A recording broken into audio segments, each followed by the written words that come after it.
اقسم بالله جرفتونا في كل، هم دول المحترفين. هو ده صلاح، هو ده مرموش اللي طالعين به السما وطالعين به ان هو صلاح وفخر العرب وفخر مش عارف ايه. هو ده بيضيع ضربة جزاء قدام نيجيريا، مرموش بيضيع ضربة الجزاء قدام نيجيريا. اللي بيسجل رامي ربيعة يا بني ادمين، اللي ما بيعرفش يلعب، ما يعرفش عن الكرة حاجة اساسا. جرفتونا اقسم بالله.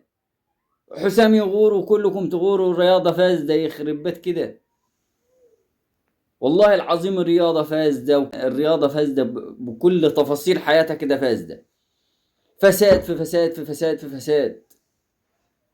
حتى المركز الرابع الثالث مش عارفين تجيبوه. برونزية مش عارفين تاخدوها. مش عارفين تاخدوا البرونزية مش عارفين تاخدوها. حرقتوا دمنا، والله العظيم دمنا اتحرق. ايه ده؟ والله العظيم انتوا اقسم بالله العلي العظيم ما لعيب ولا مدرب ولا لعيب ولا بتاع، وفي الاخر انت طالع تغلط في جماهير المغرب. وطالع النهارده بتشجع المغرب كلها بتشجع يعتبر نيجيريا بسببك انت، فرد فاسد مدعوم من الفسد اللي زيك. ما حدش عارف يكلمكم، ماشيين الرياضة كلها وسايط وكلها فلوس وكلها زفت طين، فساد في فساد في فساد. ما تشرفوش آخر التشريفة كانت في جيل أبو تريكة، أيام المعلم حسن شحاتة.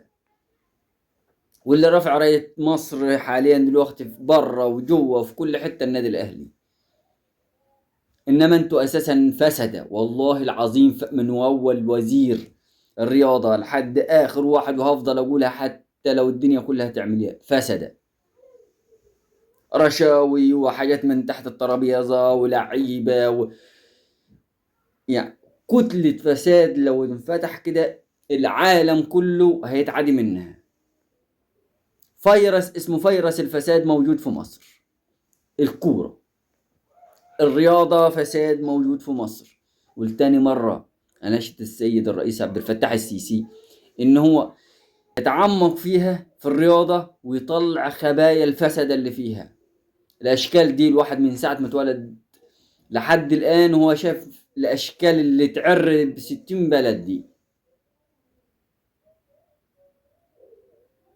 ورسالة برضو لجمهور المغرب، احنا 120 مليون. لعلكم فوق دماغنا، وده غلط، واحد غلط، لكن اللي يغلط اقسم بالله ما في غير الجزمة، اقسم بالله ما في غير الجزمة. ده لو حصل، وقديمة كمان. هتغلط تغلط في الشخص اللي غلط فيك، ده لو كان غلط.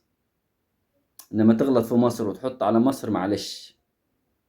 لو كل واحد لو مغزى في الكلمة في مصر تفة الوطن العربي هيغرق. لو عطسنا هيجيلكم اسهال. احنا بنحبكم، انا من الشخص البلدين اللي بعشقهم عشق المغرب وتونس، بعشقهم عشق. فبلاش تدخلوا البلاد في بعضيها، دي غلطة فرد. انتوا والفرد الصفوا معاه، والمفروض يكون جزاته في مصر قبل هنا. لكن اخوات المغاربة فوق دماغنا من فوق. بس اسم مصر ما يتذكرش بالوحش. وش دمتم في امان الله. سلام عليكم.